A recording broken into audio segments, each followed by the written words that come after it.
Hello, everybody.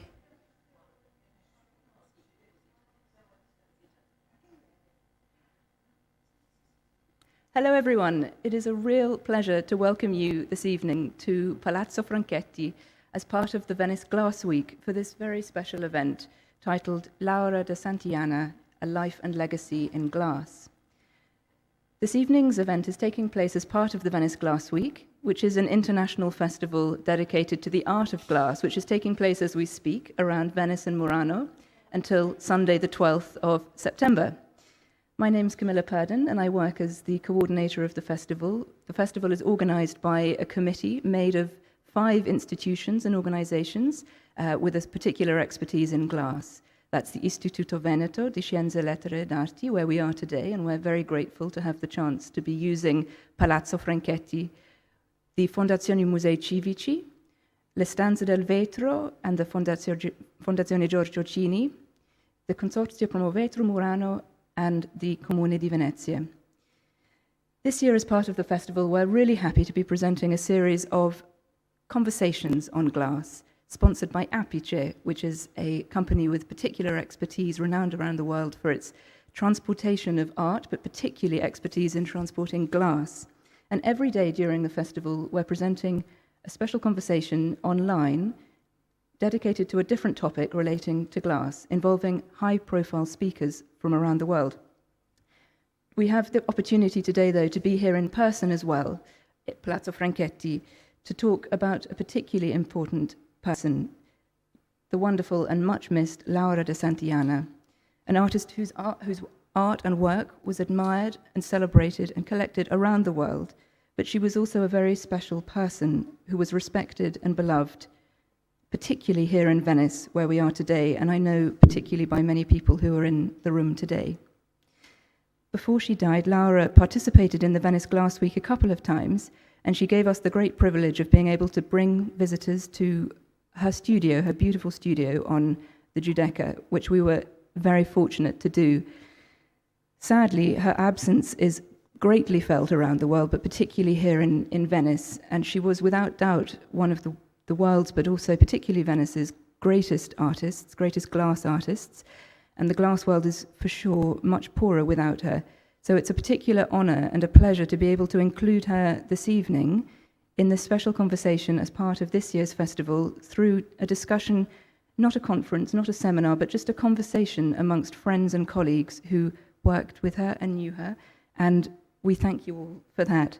Today's conversation is being moderated by Rainald Franz, who will be standing up here in just a moment, and we're really delighted and thankful to welcome Rainald here today. Rainald works at MAK, the Austrian Museum of Applied Arts and Contemporary Art, and he's been there since 1992 in various roles. Yes. He's been there since 1992, and in his role as curator, he was closely involved in the exhibition I Santillana, which took place from 2014 to 15, so knew Laura well, and Alessandro, of course, as well. So he's a perfect person to be moderating today. Rainald is also the curator of the Josef Hoffmann Museum and has curated various exhibitions, including The Glass of the Architects, Vienna 1900 to 1937, at Le Stanze del Vetro. So we are very thankful to have him here today. We will be streaming today live via YouTube as well, and we welcome visitors, audience members from around the world to post questions if they have any through YouTube, and at the end of the conversation there'll be a chance for Rainald to put those to the panel. We also welcome anyone in the audience today to ask questions as well. So if you do have any, we have a roving microphone and we'll be happy to pass that round at the end. But before I hand over to Rainald, I'd just like to introduce Alice Zanon on behalf of our sponsor, who's kindly facilitating today's conversation. And Alice will just say a few words. So thank you very much, Alice.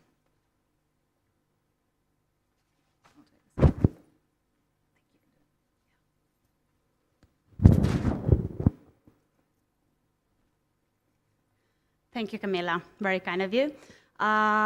For me, in particular, because I met Laura and Alessandro too, because we organized together the exhibition at Le Stanze del Vetro, and MAK too, and in the Yorkshire. It's a pleasure and an honor to be here with you, with her friends and collaborators, because she was really a wonderful person. So thank you everybody to be here. And after this COVID period, it's really wonderful to stay here all together and think to Laura. Thank you very much.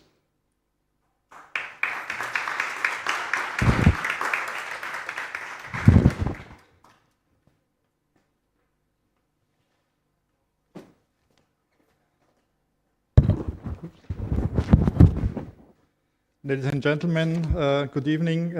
It's a pleasure and an honor for me to follow the invitation of the Venice Glass Week and Le Stanze del Vetro in special to moderate this evening's talk that we want to do in memory of Laura de Santillana.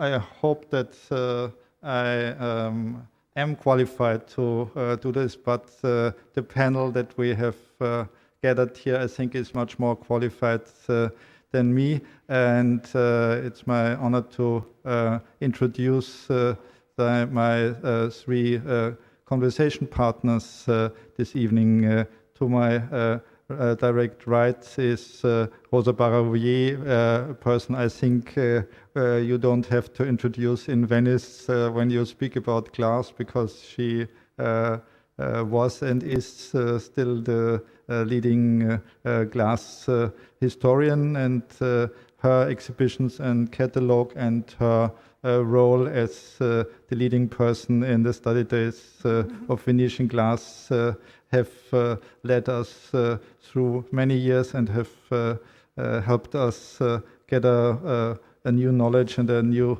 stage of the knowledge about glass, if I may say so. Rosa? Thank you. No, it's true. It's the feeling that we have about you. Next to her is Caterina Tognon, who's also, I think, with her glass gallery that she has opened in 1991, and I think it was the first glass gallery in Italy, has made an important step for modern glass in Venice, and I think also in the world, because nowadays she is representing some of the most important glass artists in the world, and makes a program that makes it always important to visit her gallery when you are in Venice. Also a strong supporter of the Glass Week since the initial period. So thank you for joining us this evening. And next to her is Elisabeth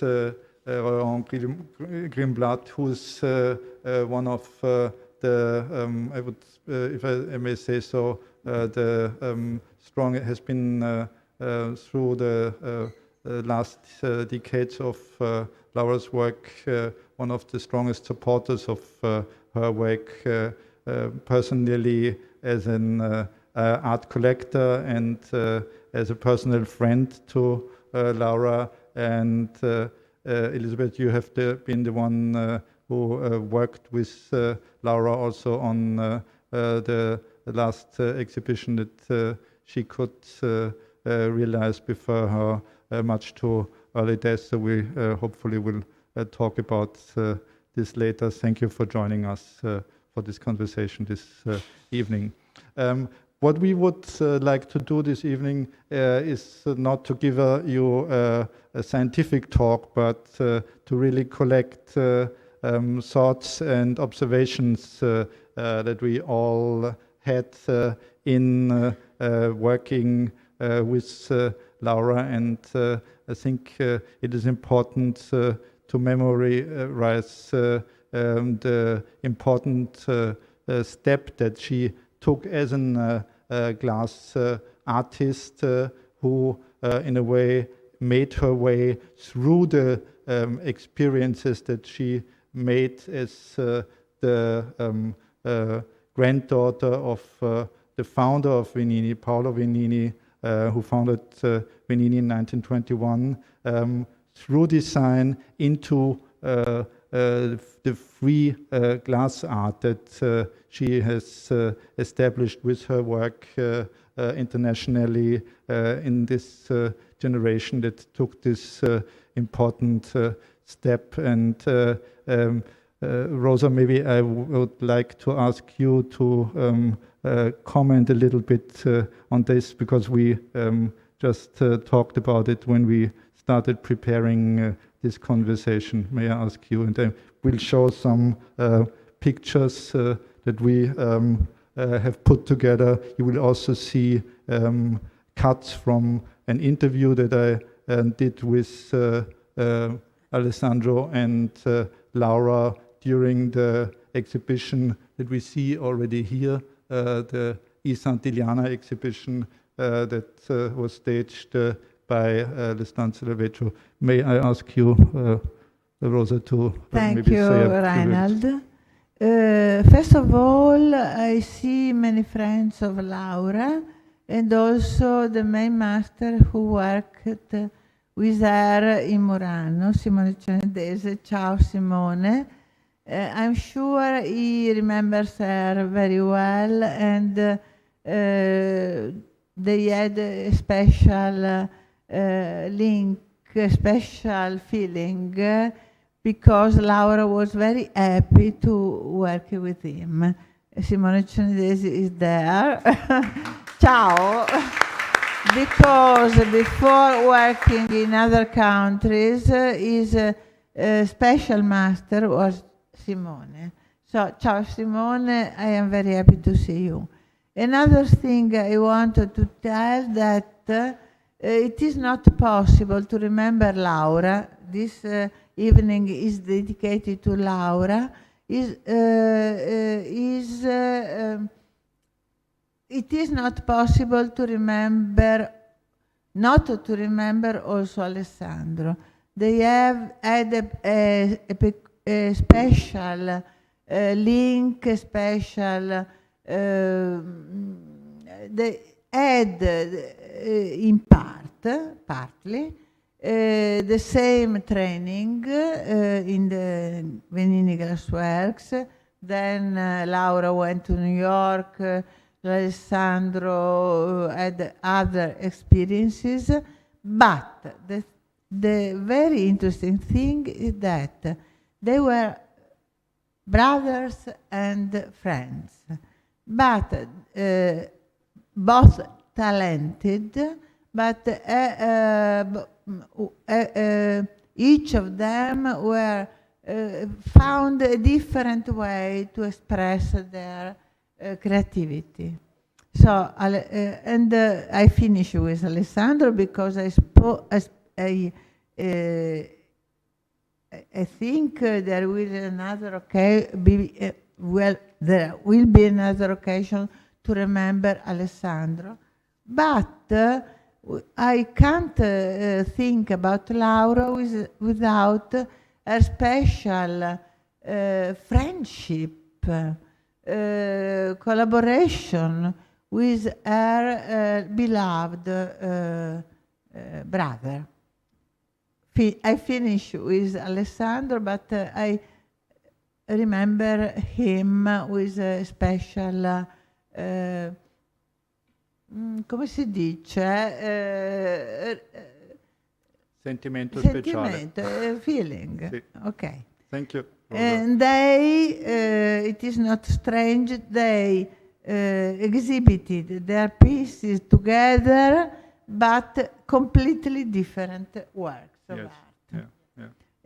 Both in San Giorgio, but also in Vienna and so on.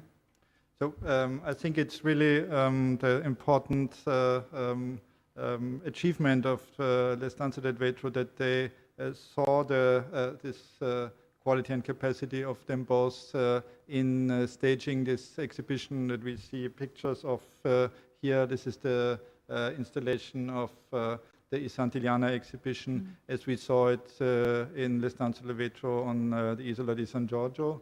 And luckily we had the chance, this exhibition was shown in 2014 in Venice, and I was in Venice, and thanks to the support also of David Landau, who's with us today, and Rosi Kahane, it was very soon clear that the museum where I'm working, the MAK, was very keen to take over this exhibition, because it was clear, this exhibition made clear the enormous potential that they both had in this phase of their career. And Laura said one word that I keep remembering. She said, "Io penso in vetro," and I think this is true for both of them. And this made these works so strong that they had realized for this exhibition on the really apex, I would say, of their works. And here you see what the installation was like in the MAK in Vienna that we did in November 2014.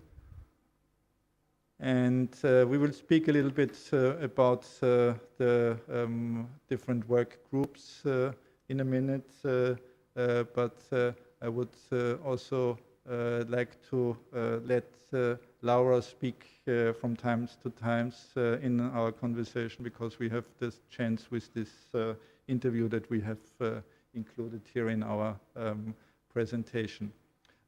Katerina, maybe I would like to ask you to comment a little bit on your relation with Laura, on how your work with Laura developed. Could you give us a little bit of an insight in your personal relation also to Laura? Yeah, thank you. Yes, I remember that I met her in 1990, of course in Murano, in a furnace. She was working for the family company EOS, and from that time on, we have been working together for the first 25 years, not really deeper. I mean, I was using to bring to her studio all my best collectors and museums curators, people from foundations, and we were visiting her studio together, and I was sending her pieces, which is my work. But many years after, and now I complain that it happened so late, in 2014, everything changed between us, because we decided together, of course, to work much deeper together. It means that I started to represent her in Venice and in Italy and in Europe, let's say, because she was really tired to have people going to her studio. She was always telling me, it's not my job, I don't want to do it. And I was not believing in that before. So that was my fault, big fault. Luckily, it happened in 2014, and soon we did an exhibition together, and it was a great experience for me, because I could be with her. We set up the show, and at the end, she said, you will see some pictures. At the end, she said, I don't need to come to set up my show with you. Actually, it was not me, it was my husband, who is an architect, that helped her to put the pieces in the right way, in the right position. But the other thing, I told to her, I do want only the new pieces. I don't need any other pieces that people knows. And those pieces were the sleeves, you would see them. Yeah. And that was the beginning of a training of pushing her to do, not to be scared about market. And about the market. Yes, I mean, she has always been very determined. She has never been, she didn't need my help on being creative, but just like a younger sister, I was telling her, don't worry, go ahead. And I told her till the very end. We ended up to organize an exhibition in a museum in France that we were not able to realize. And I remember her writing me, should I have to put some old pieces just to introduce my work? And I said, no, no. And so those 5 years together have been really very intensive. In that about our work. By the way, in those years, and particularly the last year and a half, with Elizabeth, and she will tell you about. We worked, the three of us, with our assistants, with my husband, with all our teams. We worked together. We worked together a lot, and it became really a friendshipness. Much stronger than I could think, and it came out a strong woman, able to manage about, I don't find it, about money, about economy, sorry, her economy, because she was coming from a company, from the factory, a big factory. And she was really able to manage it, and she was able to travel a lot, to find the time to travel, so to keep culture from Japan, from India. I knew that she bought a piece of land in Sri Lanka. Fantastic, really fantastic, because she wanted to move there. And then we talk about the last project of her in Sicily, and I was always worried about it, and I was always saying, are you sure we are selling enough for doing it? And she never answered me, but she could manage it. So it was really something special, really something special, yeah. Thank you, Caterina, for this first statement. I think for the ones who maybe are not so familiar with Laura's career, we should quickly summarize the steps that she took. She was, as I said, born in 1955 into the Venini family, and she and her brother were really raised within the furnace, so to say, and of course they started experimenting from a very early age.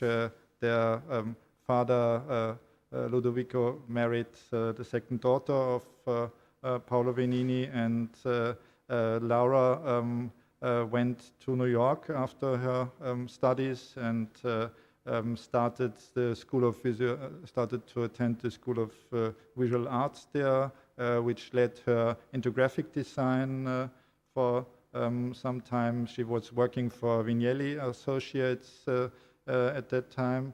And then she came back and worked for Venini between 1976 and 1985, and this year 85 was this crucial year of the takeover of Venini, which led to the buyout of the family and the foundation of EOS with Ludovico as head of this firm. And Rosa, maybe you would, could you maybe comment on that, because you are really something. I am not an art critic, so I am an historian. And I like very much to understand what was, where the links, the education of people when they, before they became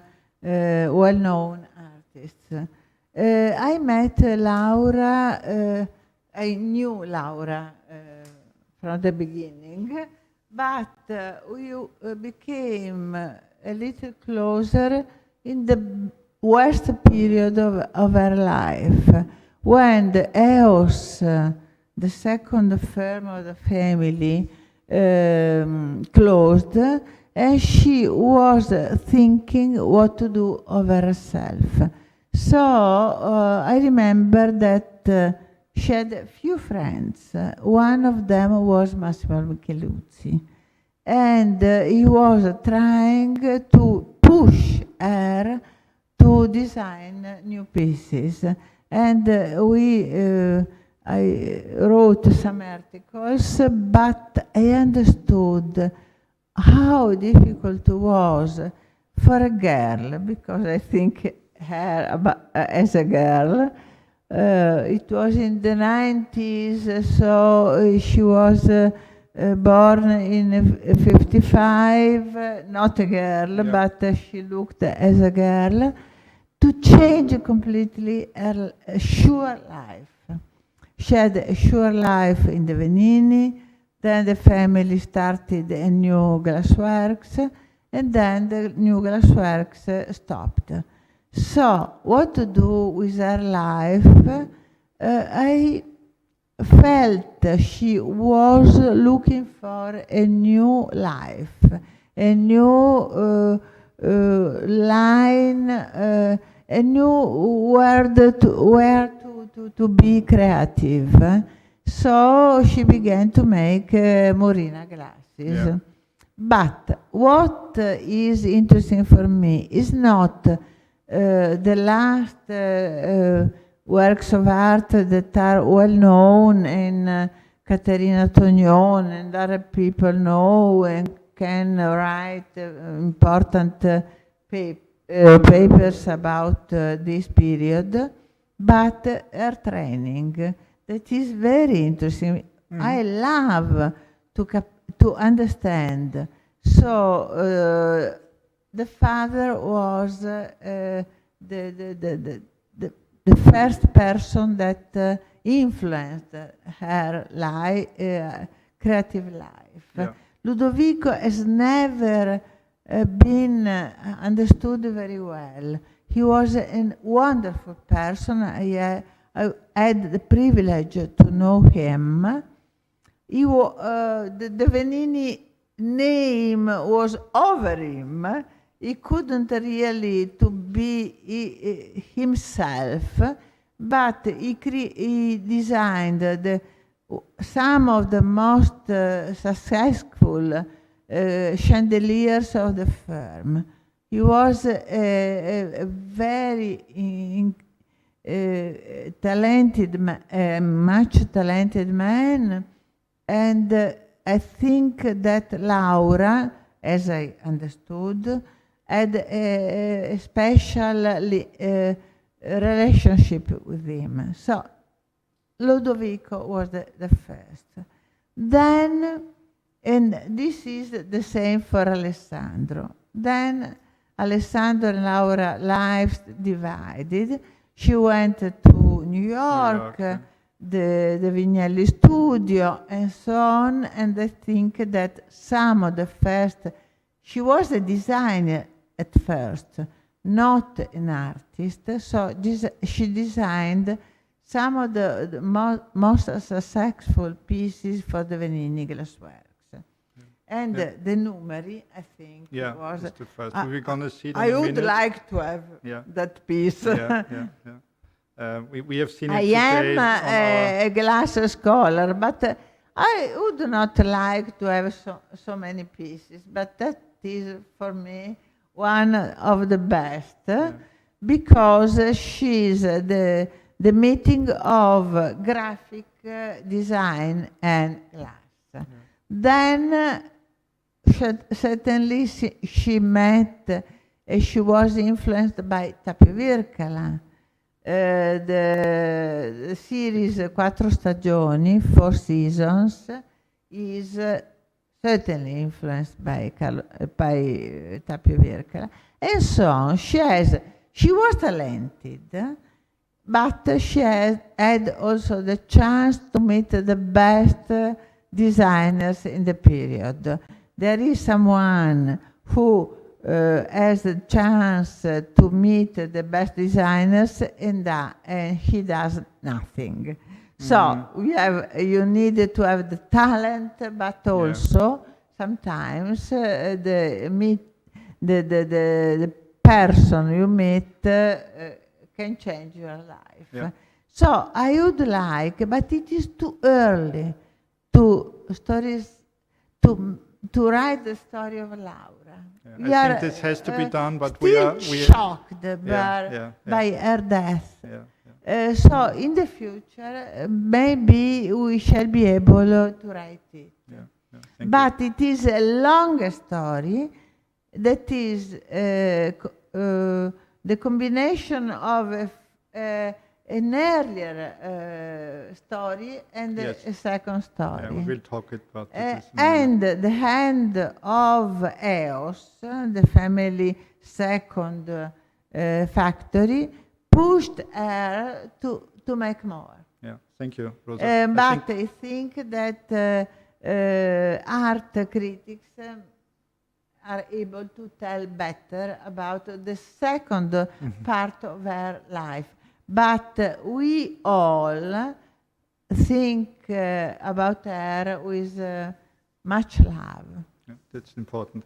Thank you. I think this role of Ludovico, her father, being also a philosopher, is very important for Laura's career. It was wonderful. Because, nobody emphasized his role.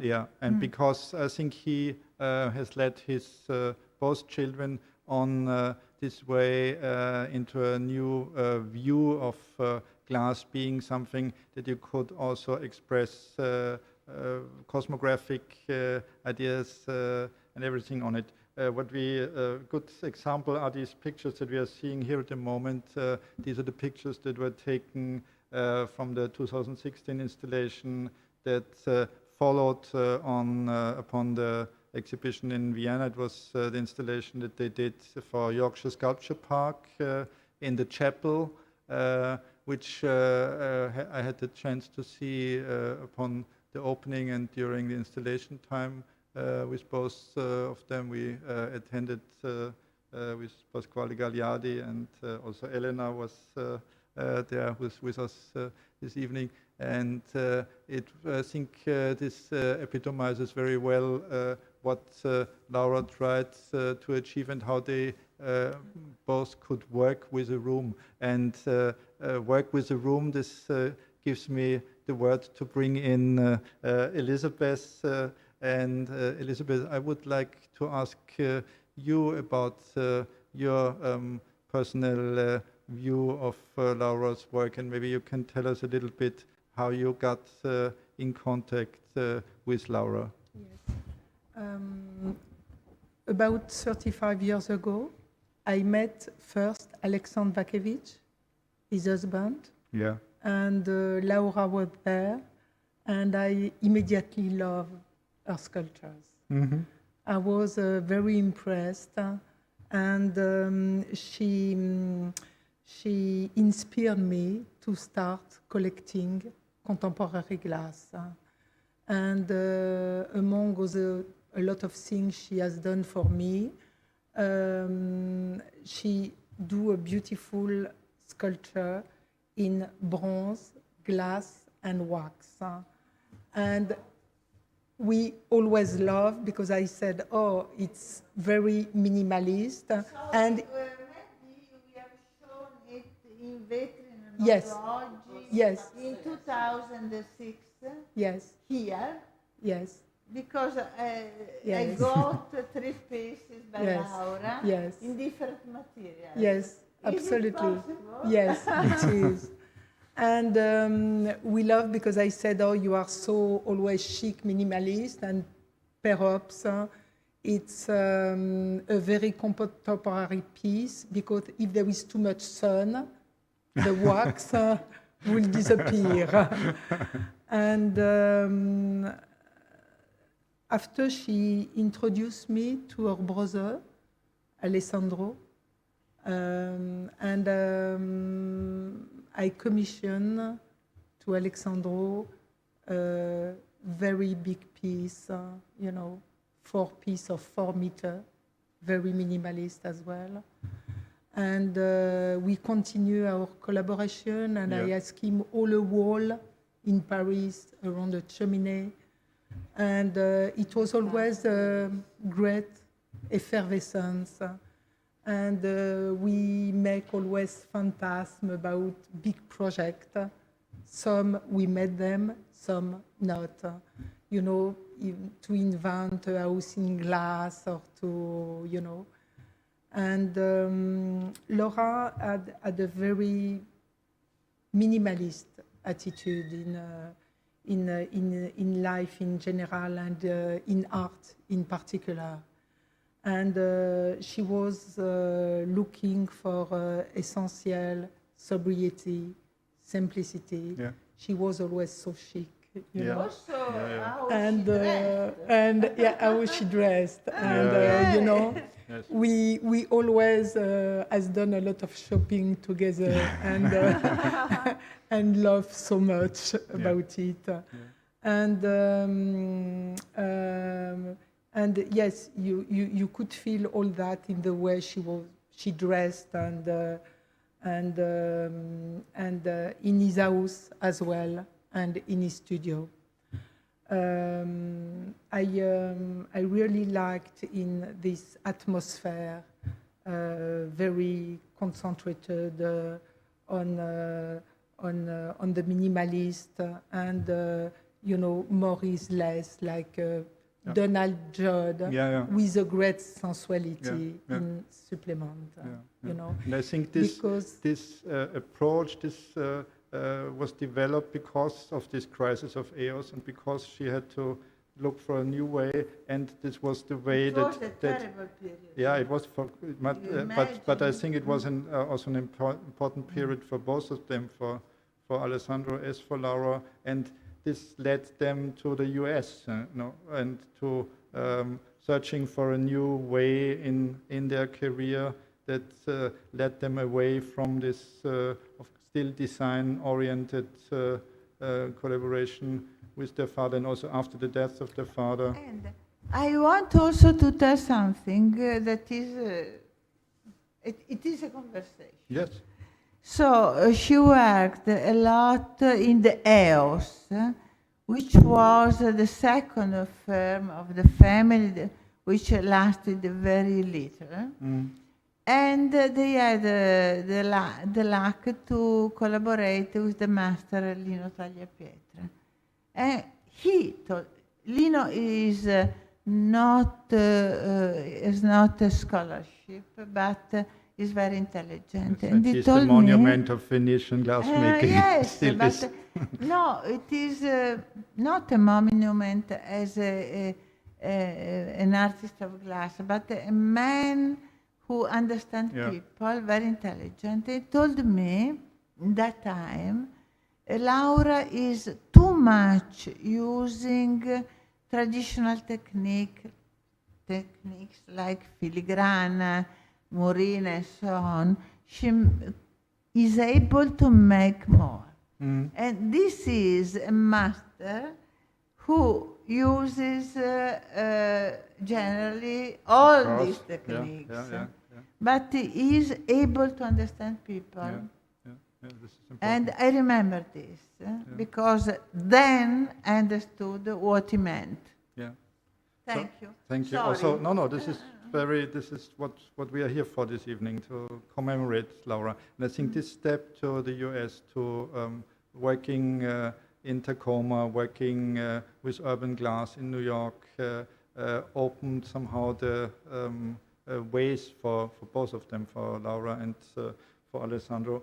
And maybe if I am able, or if I have the help, thank you, we can hear Laura herself. You see on the This wall is there's the a interview picture that of, we did in 2015. this is our grandfather, Paolo Venini, who he was in the First World War. He was sent to Venice, and in the area around Venice. And he went to Venice, and the story in the family is that he loved the place, and he thought, what can I do to be able to live in Venice? And he was a lawyer, and with his young wife, he moved to Venice, and he opened up a glass factory.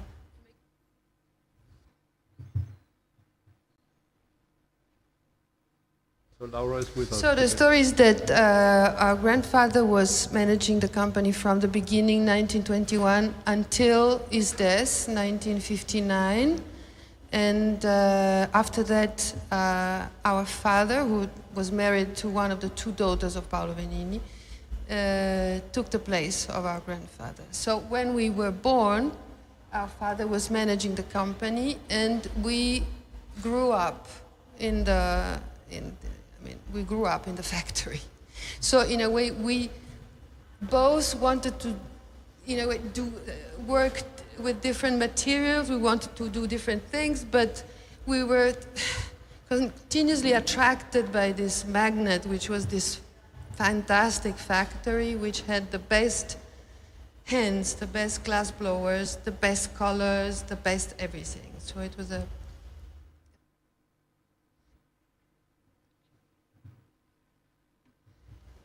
Ecco Laura. yeah, this is Questo è il design, e secondo me, forse l'ha detto anche lei, ha influenzato molto.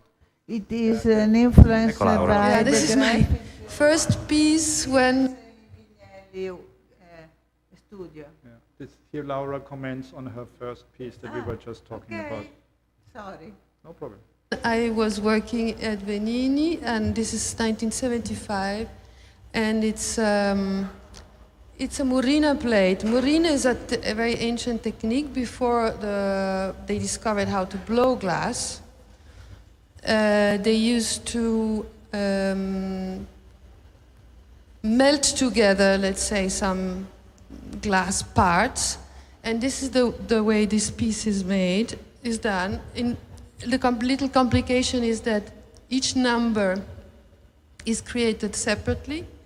It's like a big rod of glass with a number, and then it's pulled, then it's cut in slices like a salami, and then it's composed on a plate, then it's heated up, and then it's slumped on top of a mold, and then it's ground to very, very thin.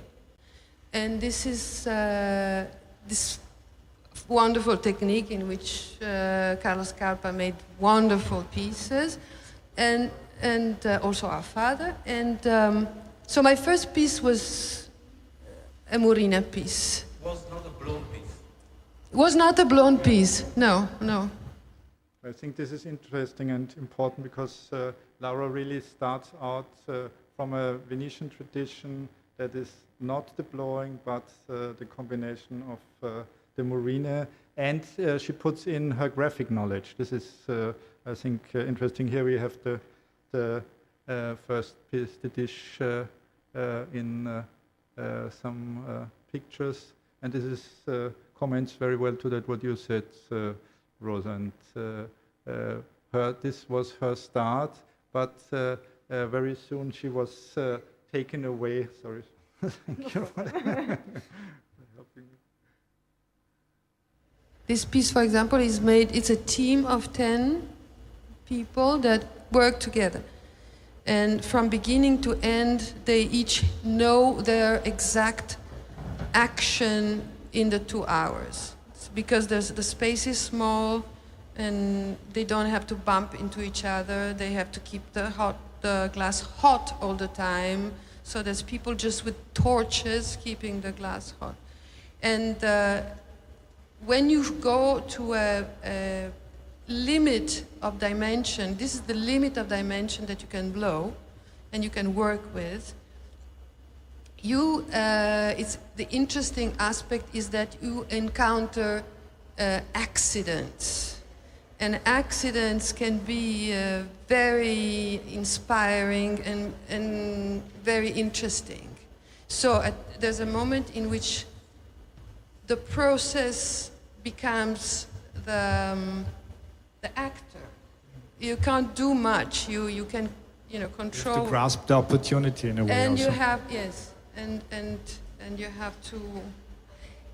Other aspect of working like this in a team, because you're never alone when you're working in glass. You're always with a group of people, and you don't have time like we're doing now to explain things, but you have to understand, with the things like this, that what you want to do. So working with the same glass blower for a long time is very important, because you build up a language that allows you to really push the technique. So here, Laura commented on her work in the US, and here's some pictures from the archive which is kept by Leon SDR nowadays, showing her working in the US with the team.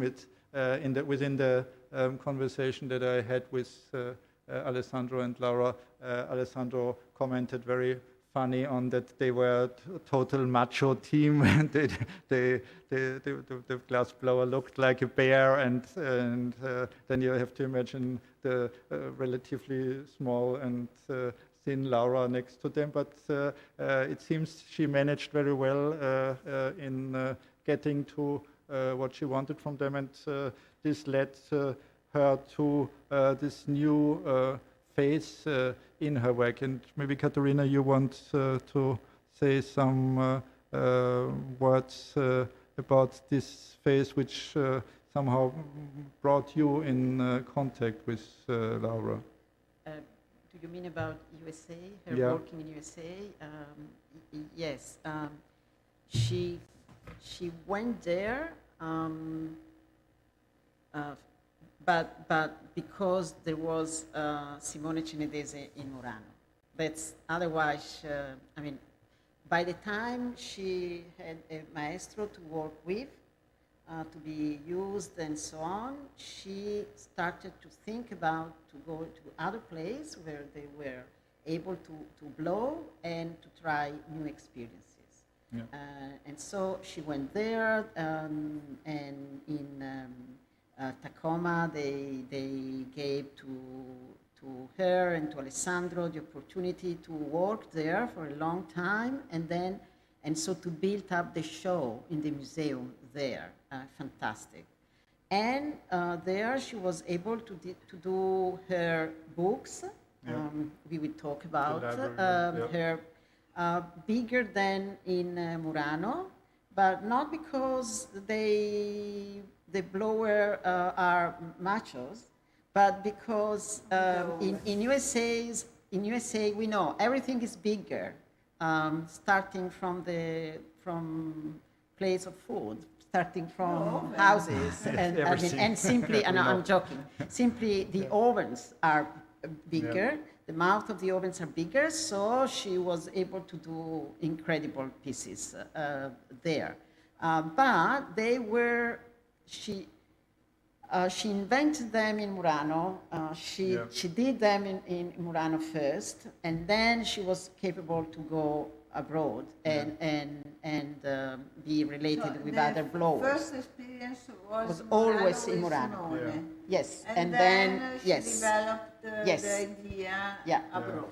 And it happened with these leaves I was talking about. They were done in the Cenedese factory with Simone first, and then she went to Bohemia, which is another But step. my idea is that in Murano she made more precious materials with the inclusion of other metals and so on. And Yes, it did yes. not happen so frequently when she Abroad. went abroad. I I don't know because No, it it's is absolutely material I know less. it's absolutely true.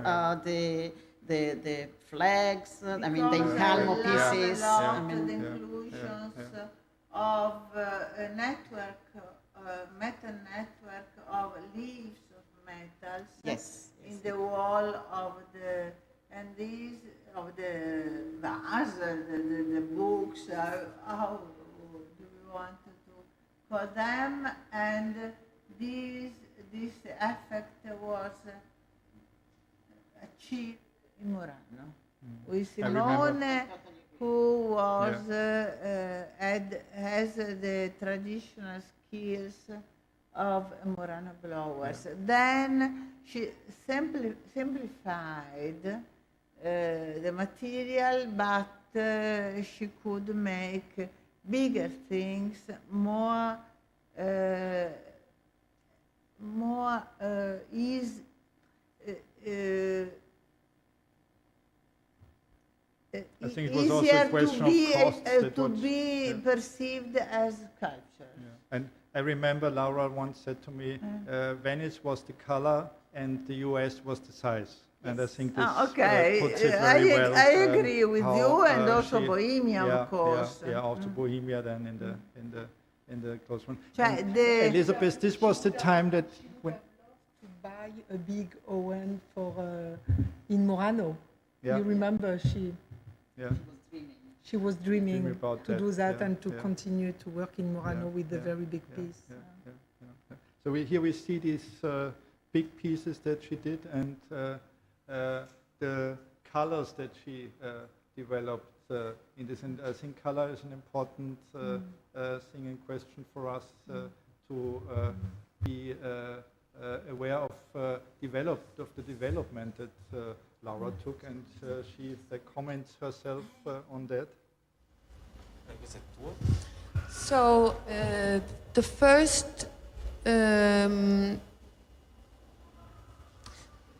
first pieces that I made after Venini, in which I started to work with galleries, I made these big bottles and big bowls, and they were made by overlaying many colors, and they would become, they would have, in the middle, they would have a layer of white opaque glass, and they would become completely opaque. They would become like ceramics in a way, but still you could see, it was like a vitrification that you get on certain porcelains. You could see the colors on the surface.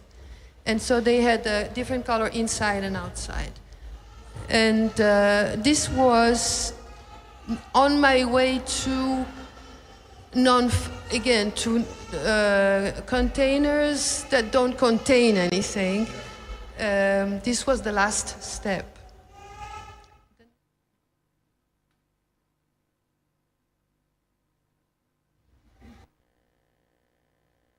Here you see these pieces that Laura just talked about, and her version of this overlay technique that she brings in a new form and in a new size, one could say. Yeah. And I think an important impression for her was were the exhibitions in Tokyo and Kyoto that she was able to do. We see a picture here from the exhibition she did in Kyoto, and I think this Eastern approach to art was very important for her development in the simplification and also in this separation of materials and colors that you can see in her later works, which led to this important piece in her work, the famous library that Laura commented on, that she had put together the colors and experiments of 15 years into it when we were talking about it while installing in Vienna in 2015. And Elizabeth, maybe I would like to ask you. You were on close relations with Laura at that time. How did you experience these steps that Laura took in the years after 2010? She used to talk a lot about colors, even if she met crystal. Yeah. And I remember that when she stopped to work for Venerdì, there was no more beautiful color in this factory, because she had something. I think she had something so special for the colors. But I told to Caterina, this kind of shelf remembers to me the incredible room of the Orsoni glassworks, where they have the samples of enamel colors for mosaics. Yeah. That is a wonderful sight. Yeah. Maybe she saw that. It could be very well possible. It's kept in the Museo Vetro today, isn't it? No, it is in the gate of Venice, in this extraordinary glassworks. But it remembers to me the same thing. All the samples of colors in a shelf, like books. Maybe she saw it. I don't know. And we have a last comment. Many ideas looking again her work. We have a last comment by Laura in a video where she comments on these other important groups. Well, this is how the story.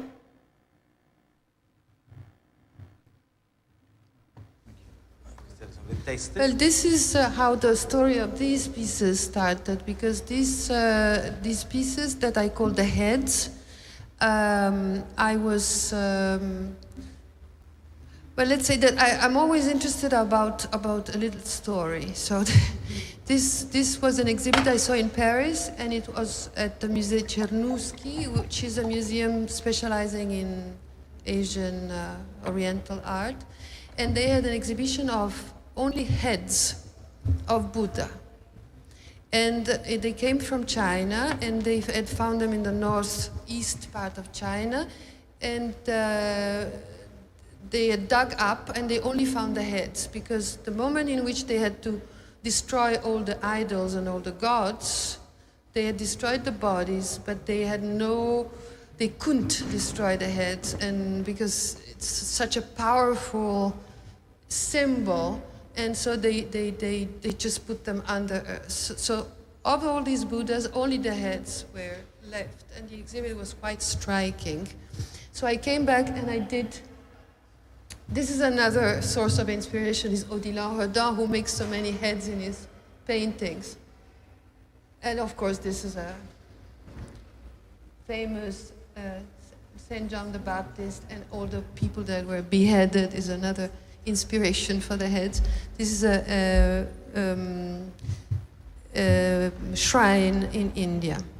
So all this to say that the story started with the Buddhas, and so first heads that I made were Buddha heads, stylized.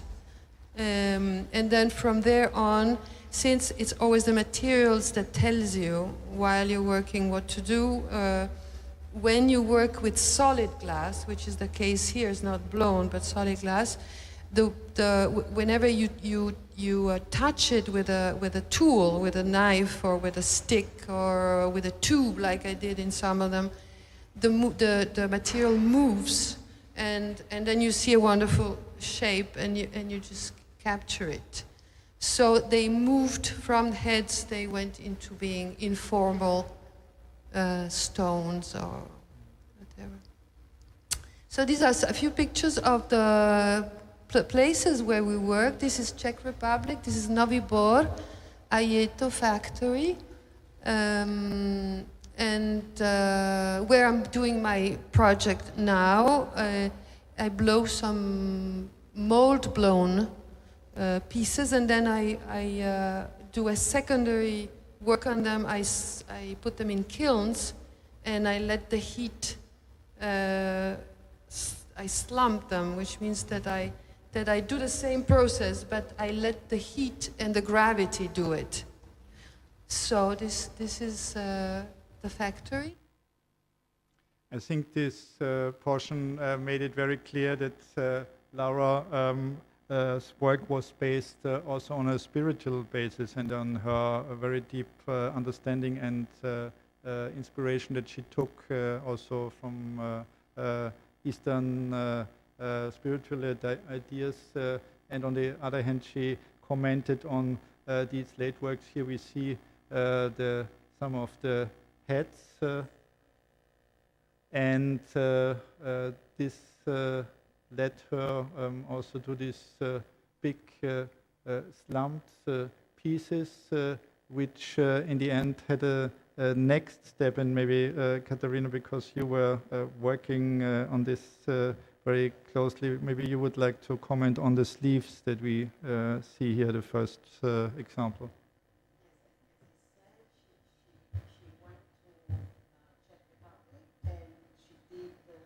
Doing new sleeves. Maybe we can see more. Yeah.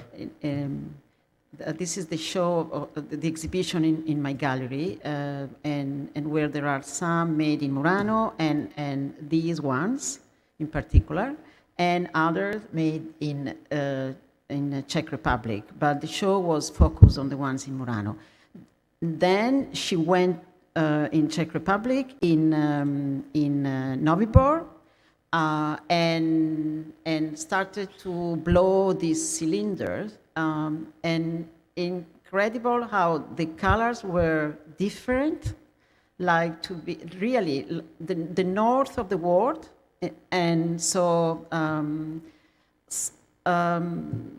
brown, greenish, gray colors, and while in Murano they were white or red or blue. Yeah, very much influenced also by the really an incredible region. difference. So she did these new leaves, but then from them, because she met a glass technician, the name is Zvaka. She slowly, through the years, she invented this way to slump the cylinder in a second time. I mean, to blow the cylinder, to cut them, and then to put in a mold, as you see, and into the oven and let them to squash. And this is the beginning of, at the very beginning they were little pieces like this. And at the very end, you know Elizabeth, they were almost 1.5 meters tall, almost like me, and very large, made of many cylinders together. So she did an incredible work. Here they are only 2 cylinders, but sometimes she puts 3 and 4. And focused on the large size and less focused in colors. Anyway, in Czech Republic, she found a way to do really something new. While in USA, she did what she was doing in Murano in a larger size. In Czech Republic, let's say, because she founded this technician, which is an engineer of glass. Yes, she really invented a new technique of working, and the result is incredible. Yeah. Incredible. We never. I remember when I saw the first of those pieces, and actually we never thought that it would be nobody was able to sell one of them, because they were really experimental pieces. They remember me, the American artists in the 70s. They remember me a little bit, Mary Schaffer. Or Tutsinski too, when they were making experiments only with crystal mainly, just to try and to find new opportunity on working with hot glass. Very conceptual also. Exactly. And the fact that coming from the Venetian techniques, the murrine, the filigrane, and the incalmo, and so on, and at the end of a long career, starting to experiment is incredible. It's really incredible. And these late pieces, Elizabeth, you took are. the opportunity. All the lamettes she made in Czechoslovakia, you see when you turn around, all the colors she used to have one color. For example, a violet piece, when you look on the side, you see that she put green, yellow, and on the little lamette, you see in front of all the colors, you know. Yeah.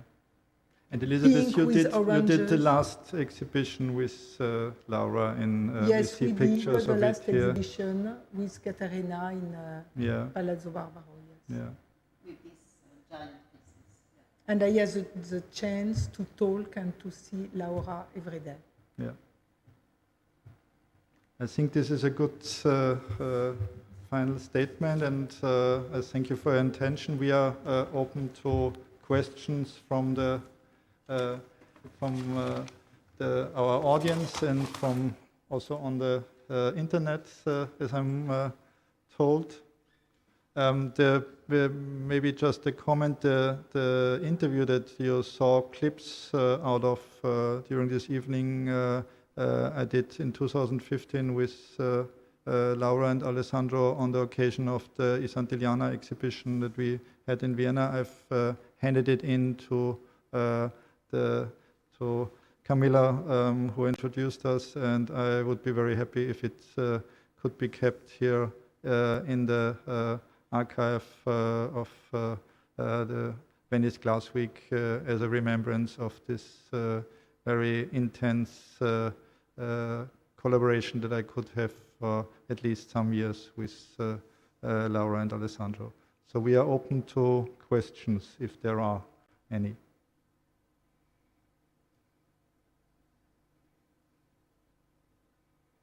If not, I thank my, maybe it's still too difficult to talk about it. It's not so long ago, and there is a question. Yes, please. There is a microphone. Hello.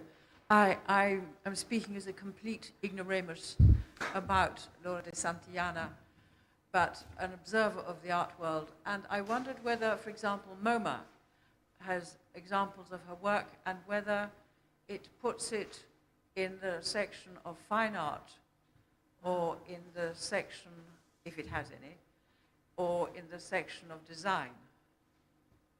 Maybe Caterina can answer that. This is a good question. the two cover, yeah.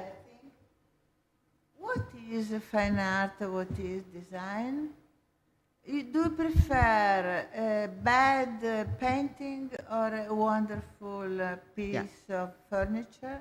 Mm-hmm. That is, I don't have I don't know what is the answer, but it is in my mind. Mm-hmm. Sorry. Yeah. So, Caterina No, will be able to replicate. It was in USA since the 90s that they started to discuss about it, and they really tried to put down the boundary between fine art and applied art, and they succeeded actually.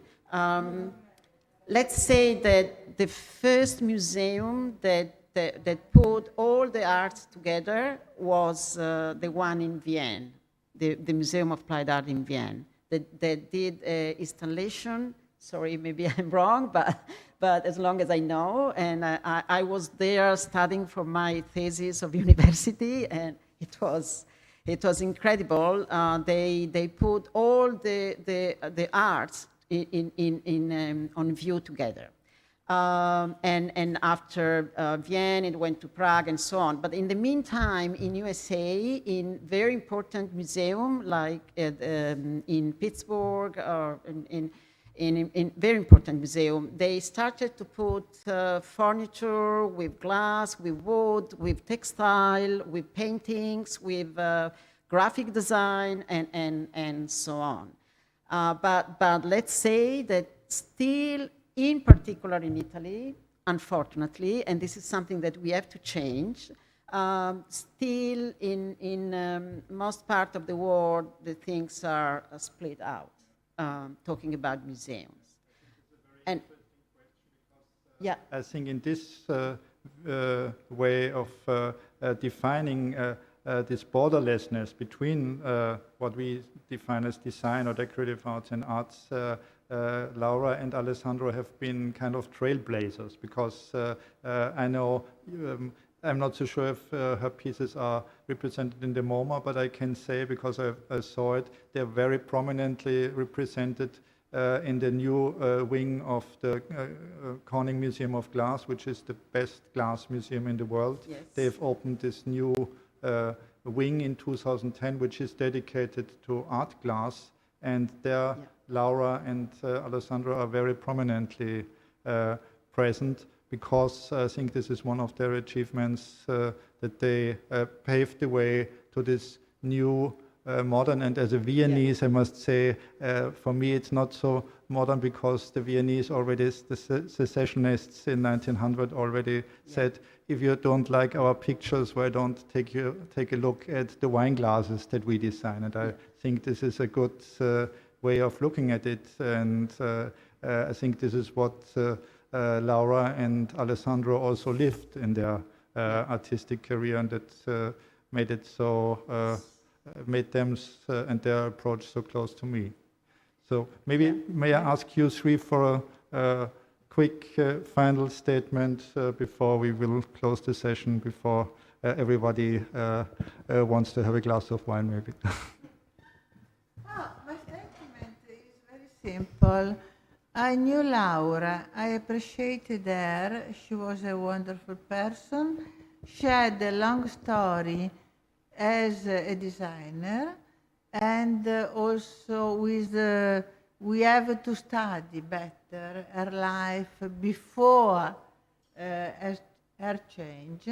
She was so strong a woman to live a very difficult period. I met her very well in that period. Before, also she found a man who helped her in the life, and she had to afford a second life that brought her to be an artist. Yeah, thank you. But in any case, I don't know what is the difference between a good design. Yeah. You should come to Vienna. But this is my problem, my own problem.